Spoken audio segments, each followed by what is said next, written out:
Winter is coming, meaning the cold is in full effect. Also meaning if you're in a hot climate, you're screwed. Also meaning we get true football weather. Let's get these games on the road and review what the heck happened this week. We just had a classic AFC North battle. Not 4 days later, we get yet another AFC North clash. And boy, did it deliver. After somewhat of an underwhelming first half, where we just got one single touchdown and boring-ass field goals, once the second half started, we were given a gift. Jack Frost came early to bless us with a snow game. Oh, hell yeah! And the play mostly stayed the same, but it's in the snow. Who the hell cares? We did get some cool plays. The Steelers mounting a comeback from Jameis Winston, which is just funny saying out loud. But Jameis Winston in the snow is John Elway in Super Bowl 32. As in, it's his destiny to win this game. The Browns complete the upset in the Snow Bowl, and honestly, the best thing Cleveland has done for their team, heck, for the NFL and the fans in general, is not getting a heated field, because we get to watch these beauties of a game. And Myles Garrett also said he solidified himself as the Defensive Player of the Year at the moment. But frankly, Myles, I don't want my Defensive Player of the Year defending their QB, who...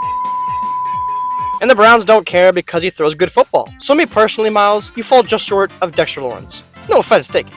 I can't find pussy anywhere. Tommy fucking DeVito did try the best he could, but the Giants are so physically and mentally broken at this point. No Italian magic would work today. Maybe another day? Maybe Thanksgiving? The Buccaneers off a bye week just strolled through Central Park, passing, running, sacking, pissing, shitting their way to an easy victory against New York. Another day, another dollar for Anthony Richardson. Tony played a pretty solid game again. However, the Lions are legitimately the best team in the league right now, and you've got to play better than solid to beat this team. And don't be fooled by the score of the game. It was much closer than it let on. I never seen so many big plays called back by the refs in a single game. It's like I'm watching Mahomes at prime time. Alright guys, calm down. I'm here all day.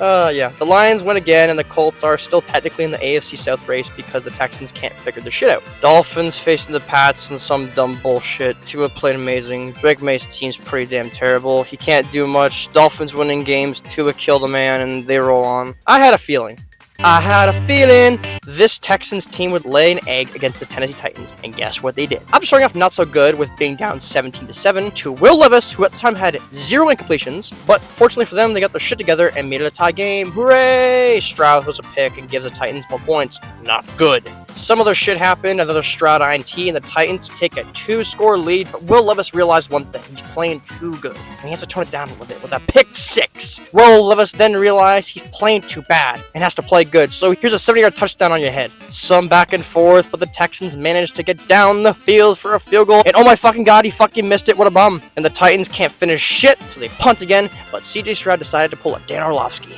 That's the game. You just lost to William Levis. Despicable. Damn. We're on the verge of greatness. We were this close. Patrick and his Chiefs used their dastardly dark magic to will past the Carolina Panthers. The Panthers played pretty solid, but ultimately fell short. But I think we're seeing progress with Bryce Young, which is always nice to see. But as I've stated, you can only do so much when there's satanic witchcraft against you. And today the Panthers fell short. They lost the battle, but god damn it, they will win the war. They will win the war. Well, you want a shit show? By golly, you're getting one. The Dallas Cowboys, yeah! Versus the redacted football team. Me and many others expected this game to be a mauling by the Commanders, but unfortunately, it was very, very close. Teams seem to be getting better at scheming for Jaden Daniels, and when the Cowboys do it to you, you're in trouble. Cooper Rush and the Dallas defense played pretty well. Even a late comeback by the Commanders was tarnished by... God damn. Kevontae Turpin, you slippery man.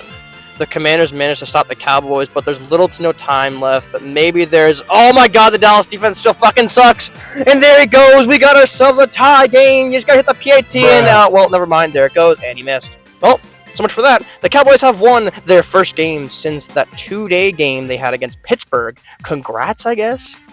You get a worse draft pick? Caleb Williams is public enemy 1 by most fans and the media. And against the Vikings, he played pretty darn good. Against the legit defense in Minnesota. Being down 14 in this game, he mounted a comeback after the onside kick, which is the first successful one this year that wasn't against the Ravens, I mind you. A great throw for a field goal to bring this game to overtime. In overtime, the Bears couldn't give any more and would fall to the Minnesota Vikings. Man, look at those last 3 games of the Bears. Absolutely brutal. See you in Cancun, Matt. I saw someone online saying Broncos and Raiders games at 4 o'clock are filler games or background games, and my goodness, I never heard someone speak more facts in my life. Because in reality, Broncos and Raiders games really come down to being nothing burgers. It's like the average baseball game on a Wednesday at 2 in the afternoon. It's on, I guess. I'll watch it. Is it gonna be fun? Most of the time, no. Does it make a difference in the season? For most teams, not fucking really. Do I watch this game with my pants off thinking about jerking my questions is yes. Well, the NFC West is really turning into a dogfight. Every week, I think a team in the division has it figured out, but will surprise me with a loss. And teams I thought were done, straight up win. Cardinals coming in with a 4-game win streak off a bye week in Seattle, straight up laid an egg with 6 total points. Really? The Seahawks have been mid at home this season. You couldn't muster up any more points than 6 against this team. The Seahawks this year are just a team that's going to get 9 wins and do nothing. Nothing special at all. At least give it to Murr and the short quarterback a playoff berth. No offense, Gino. You want to tell me why the hell the Niners are even starting Brandon Allen? And yes, I know he played fine. We got Josh Dobbs, who a guy who legit started last year and won games for teams and made plays. He's your best option at quarterback. I don't give a damn what Kyle Shanahan says. I refuse to believe he's right about a lot of things. I mean, he's a coach. I'm not a coach, but I don't know what the fuck I'm talking about. The game was absolutely terrible. The Packers absolutely beat the shit out of the Niners. Even if Brock Purdy played, they still would have won. Would have been close. Probably would have been close. But the Packers would have won regardless. Do I think Kyle Shanahan should be fired like Niners fans and people in the media saying? Probably not. He's done really well the past few years. He's also been a choker and plays like a pussy in the Super Bowl, but other than that, he's been a really good coach. And the Packers, they still look like the 3rd best team in the NFC North. Can they turn that around? Maybe, maybe not. Because Jordan Love is a gung-ho lunatic who just starts throwing footballs to the other team, and he didn't today, so good for him. My reaction to this game is exactly what I didn't want to happen. The Eagles coming in and laying a smackdown on the Rams. I want the Rams to do good, you guys. You can watch my videos from week 1, the prediction videos, and I like the Rams. I like the players, I want to see them do good. So I always give them a little more credit than they deserve, I think. And today was definitely a game I gave them way too much credit. They actually had a lead in this game in the first half, and then they went all downhill from there. Because Saquon Barkley, praise him, was an absolute animal. And Giants fans around the world are crying and throwing temper tantrums because their GM just let him go. Because Saquon Barkley, praise him. Saquon Barkley is the god the Philadelphia Eagles needed to rejuvenate that offense from last year. So praise him. Giants fans, look away, crawl into your beds, and go night-nights.